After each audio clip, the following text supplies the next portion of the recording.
You're listening to episode 209 of the D6 podcast. I don't know anything more important in our society or in the kingdom of God than to help the church, help the family. Discipleship is not an event, it's a way of life. And one day it just hit me that discipleship at home was not about doing more.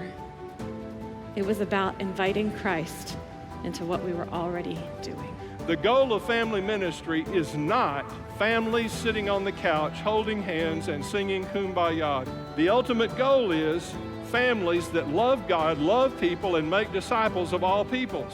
So that's why you're here. You're here to say 1 hour a week, as significant and as awesome as it is, we know that it's not enough, and we want to be intentional with every hour. You're listening to the D6 podcast. Here's your hosts, Ron Hunter and Jeremy Lee. This is the family ministry podcast that helps you connect the church and home. And Ron, we have, I just want to make sure you know this is coming because neither you nor I need to miss this, but Mother's Day is on its way. That's right.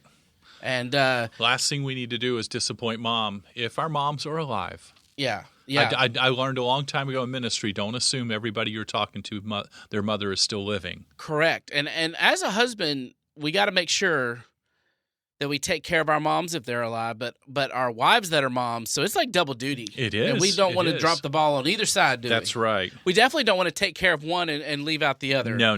Just some helpful advice from. We just want to help you fellas stay married out there. You guys need to listen to Jeremy on this one. You need to honor both. And for our ladies that are listening, sometimes you could just give us a little grace and shoot us a reminder just to help us out. We're not perfect, we could use a reminder every once in a while. But I have a reminder for ministers who are looking for ways to honor mothers on Mother's Day. There's still time for them to grab one of my favorite resources y'all offer because it's quick, easy, cheap, good. That's right. It's a turnkey type scenario. You can buy it in bulk and easily hand out these Mother's Day booklets. And I thought you were going to say you could easily hand out these mothers. It's like you can't really do that. That's right. Well, you know what? We could chase a whole nother segment on the kids in your church who don't have plugged-in moms, and we could hand out moms. That goes along the adoptive family ministry model where moms are going to adopt kids in the church. Yeah, that's kind of weird, isn't it? Okay, let's get back on topic. Mother's Day booklets. Oh, yeah. Oh, man. No, these booklets were put together for the sole purpose of, maybe you have a new mom in the church. Maybe you want to pass them out on Mother's Day. It's great for baby dedication on those days because we have both an infant, a mom's, and a dad's. And what we've done is we've taken our very best family ministry books that have been written over the last decade, extracted quotes from them, and compiled them into one book so that you get the best of the best of the best all in one little booklet. So if you want to order those, you can go to d6family.com. Click on the resources, the books area, and search Mom's Day or Father's Day or whichever one you want, babies, or call our 800 number. And if I remember right, this is one of those sellout items, like once they're gone, they're gone. So yeah, hopefully they're still around. Yeah, that's right. This is an item that we are able to reprint, but if we sell out close to the day, we may not be able to reprint in time to deliver them. Perfect. Okay. Let's talk about our guest today, Jana Magruder. She works with the folks at Lifeway and does amazing stuff in their children's world. She is a children's ministry guru, as we said on last week's introduction, and she leads the children's initiatives at Lifeway, whether or not it's curriculum, VBS, that whole area. So quite a lot of responsibility on this lady, and you know what? She handles it well. She is brilliant. She's insightful. She's a gifted speaker, and I'm glad that we have her on the podcast. Oh, man, yeah, and I remember my time with her. She covers some interesting topics like the decline of biblical literacy in the current generation is kind of her theme that she covered for us this year at the conference. What an interesting topic, the decline of biblical literacy. I think about this actually more than I want to, even in my own world with my own boys. My boys could not have a more passionate set of parents about this subject, but yet we still struggle. I mean, in a YouTube visual, break everything down to a short little explainer video or a meme, that when you how the Bible just seems like a chore in comparison.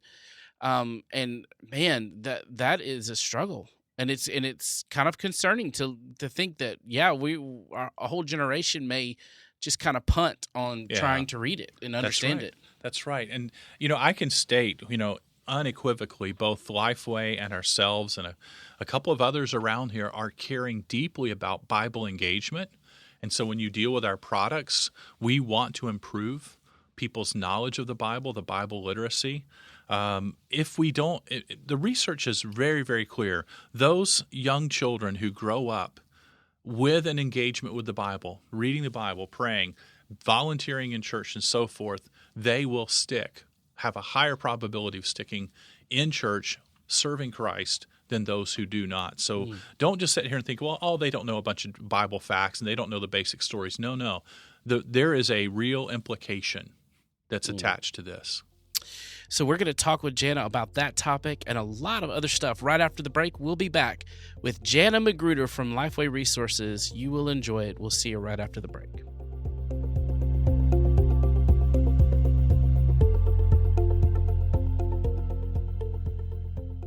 Well, hey, everybody. We're back with the D6 podcast with Jana Magruder. What's up, Jana? Hey, how are you? Good. You're kind of out of breath because you came running down the hallway to your interview. We won't say why. Oh, hey, listen. You are the director of Lifeway Kids. That's a big deal. It's not small. It's fun. It's a big job, but it's a fun job. And you're a Baylor Bear? Absolutely. Sick 'em. Graduate. She's a graduate of Baylor. She offers a wealth of experience and passion for kids ministry, education, and publishing. She's the author of Kids Ministry That Nourishes and Nothing Less, Engaging Kids in a Lifetime of Faith. She and her husband, Michael, along with their 3 children, reside in Nashville, Tennessee, Music City. That's right. Awesome. Well, thank you for being with us, first of all. And then second of all, welcome to D6. Is this have you been here before? I have, yes. Oh, cool. Delighted to be here. Welcome back then.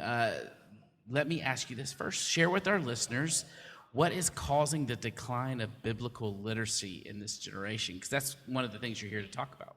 It is. I did one of my breakouts on biblical literacy and how that really points to the number one thing we can teach our kids while they're young that will affect spiritual growth into their adult years. And so we did a big research study with Lifeway Research to answer that question. What can parents and ministry leaders do now while kids are under our roofs before they leave the nest that will really give us the biggest bang for our buck in terms of spiritual development when they're adults? And so this really big study came back, and we asked lots of questions, surveyed over 2,000 parents all around the country, various regions, various denominations and non-denominations, just had to be Protestant. And the study came back with the number one thing that we can do is Bible reading with our children. So that puts kids at a super big advantage later in life when we want them to own their faith and continue growing in their faith. And so that wasn't your question. Your question was, what do I think the decline is? That's the $1 million question. Yeah, because sure. We know that biblical literacy is on a decline. Our churches are full of biblically illiterate adults, unfortunately.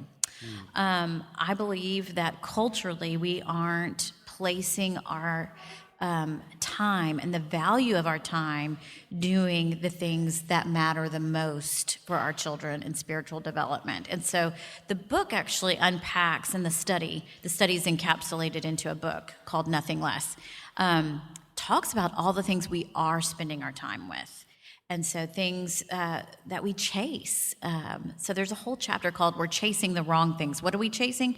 We're chasing vacations, sports, good grades. There's a lot of things that we're chasing that are good, but they're out of priority, if you will. And so what we're not chasing is teaching children to love God's word. And so, therefore, biblical illiteracy is on a decline because our adults don't value that, and we show it in our time. Well, thank you for that. And in your session, there's another session you're doing where you offer hope on how to help parents address this issue? What are some strategies they can use to address this? Sure. You've already said reading to them the Bible, Absolutely. but what else? It starts really young. And so the beauty of where we are right now in American culture is that we have access to a lot of resources. Yes. And so from a very young age, we can start reading to our children Bible stories, even from an engaging storybook Bible that has, beautiful pictures and written in a way that is delightful to a child's ears. And guess what? Even though that storybook Bible is meant to teach children, I think we're also teaching mom and dad as they read things like that while they're younger. It would be a mistake to hand a full text Bible to a preschooler who isn't ready to read yet, and even if they could read a few words in kindergarten or first grade, they may not be ready to just curl up with the Bible and read it without help. And so what can we do? We can start in an age-appropriate way, start reading from a full-text Bible when it's time. So maybe still use those storybook Bibles, but also start teaching kids how to use their own real full-text Bibles. And I believe as ministry leaders from our seat, we can help influence that by teaching great Bible skills at church in small groups, so that kids are not intimidated by the Bible. They know how to use it. And so then that helps mom and dad at home. And then mom and dad to model, really, to be able to teach their children, but also to help them catch by modeling reading the Bible on their own. And so I used to have my quiet time in my own room at home, and now I do it out in the open so that my kids just see that I value doing this. And I don't have to say, now kids, look at mama now reading the Bible. Look, I'm over here reading every day. Don't you see me? I don't say a word, but I know they see me, and I know they know I value it. And so it's the taught and caught method. So those are just a few suggestions. That's great. Thank you very much. We're going to take a quick break. When we come back, we want to talk VBS. All right. That's a subject I know you like, right? Absolutely. Can't When we wait. come back, we'll be more with Jana Magruder, talk a little bit of VBS. We'll see you right after the break.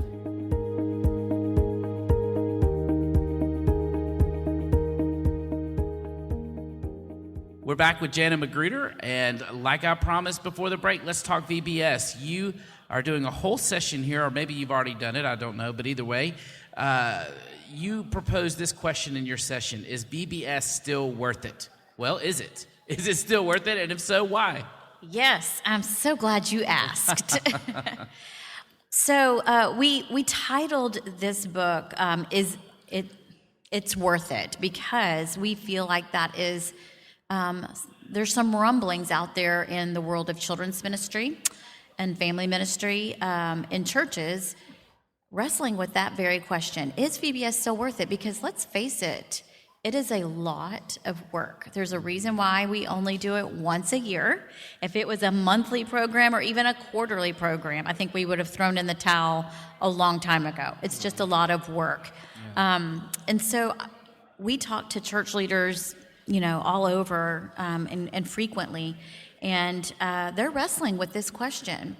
And so we decided one way that we at Lifeway could help influence the conversation is to, again, engage our Lifeway research team that do these amazing national scale, international sometimes, studies that can help us answer some of these questions. And so some of the things that they found out and discovered were things like the majority of the American population, so this is not taking out evangelicals, Christians, Protestants, just Americans in general, 6 out of 10 Americans have been to VBS, which is astounding to me. Yeah, that's pretty incredible.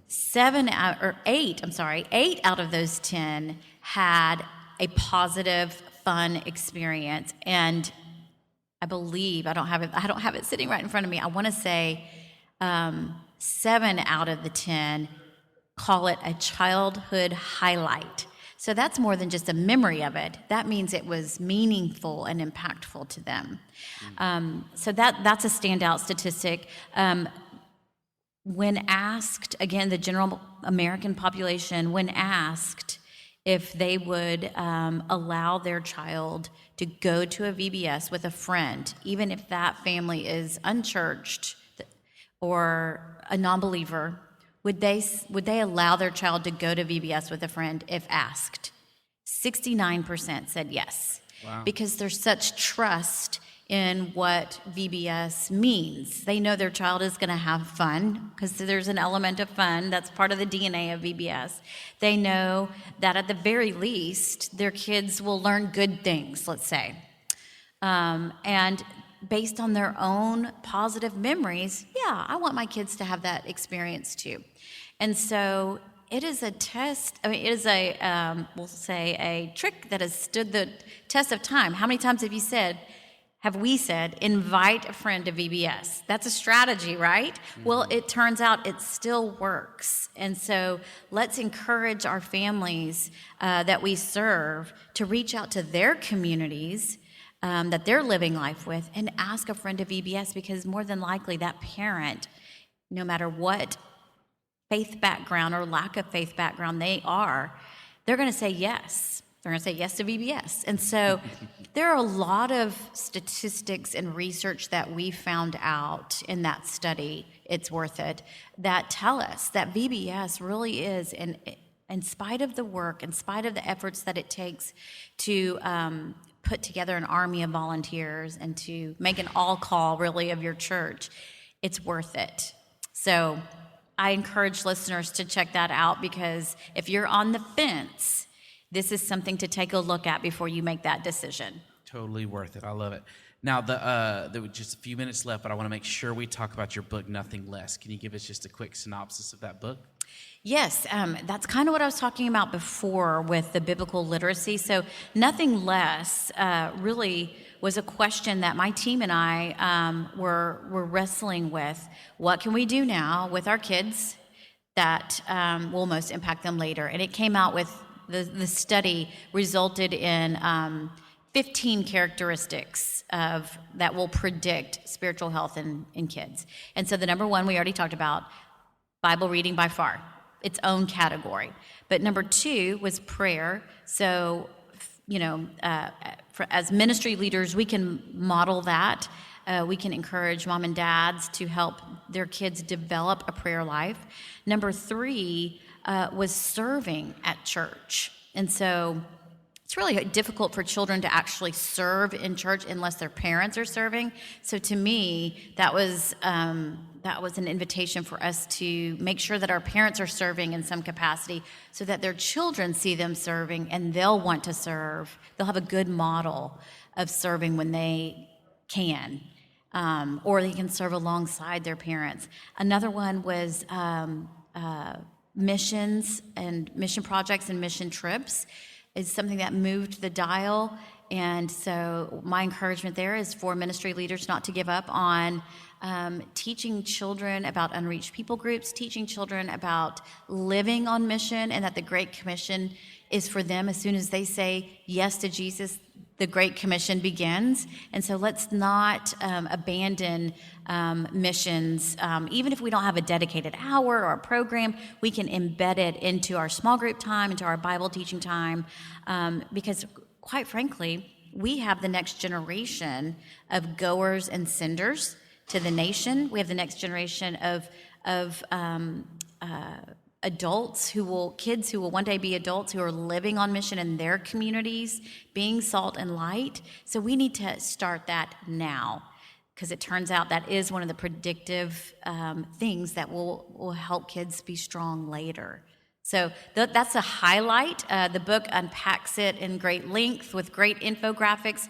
It's a book that you can pick up and flip through and really glean a lot quickly. It's not a boring chapter book. And then it also comes, it also has, sold separately, blah, blah, blah.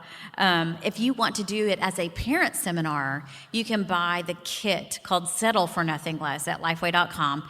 And it gives you everything that you need to put on a parent seminar to get this research in front of parents so that they can see, okay, Bible reading is a really big deal. We need to carve out more time for these things, for prayer, for serving at church, for missions education, even for Christian music. That made the list, the top 5. So anyway, the book is a wealth of information that I would encourage ministry leaders to get, but also to get it in front of your parents as well.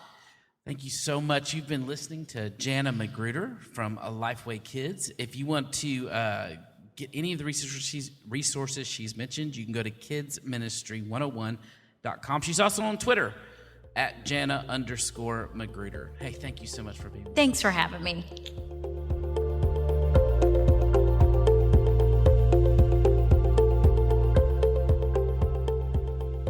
Well, thanks to Jana Magruder. We appreciate so much her taking some time to come to the conference, first and foremost. Yes. But then also to be our guest on the podcast. Great questions you had for her, Jeremy. Thanks for that. That's well done, man. Hey. You're right. You told us before the break you covered a lot of different grounds.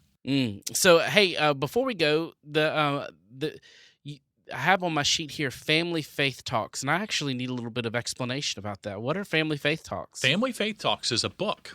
And it's released recently by Sandy Atwood. I'm sorry, I should know that. Yes, but no, it's we are always getting people asking us, how do I connect with my kids? How do I connect with my teenagers? And this is one of those talks where we have taken this lady, Sandy Atwood. She's been one of our writers for many, many years, and we've asked her to tackle that subject, give parents those easy wins on how to bring up certain conversations, how to transition them into a fun discussion that centers around a biblical principle. And now I understand why it's on my sheet, because it applies perfectly with our topic today. That's right.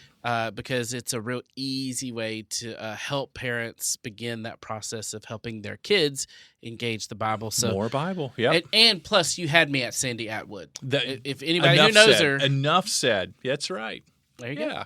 Good All right. stuff. Thanks, guys, for being with us. We appreciate it so much. We hope you have a great day. Now, next week, we'll have Aaron Pontius with us. He's been on the podcast before, talked about subjects surrounding apologetics and things like that. We love Aaron. He's a friend of D6 for sure, and he'll be with us next week. We hope you'll be with us next week. We always treasure it when you get to this point of the podcast. That means you've listened all the way through, and that means you get our sincerest thank yous.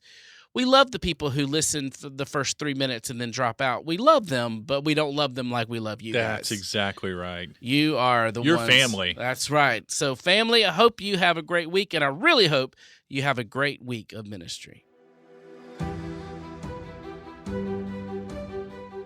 You've been listening to the D6 Podcast. You can learn more about D6 at d6family.com.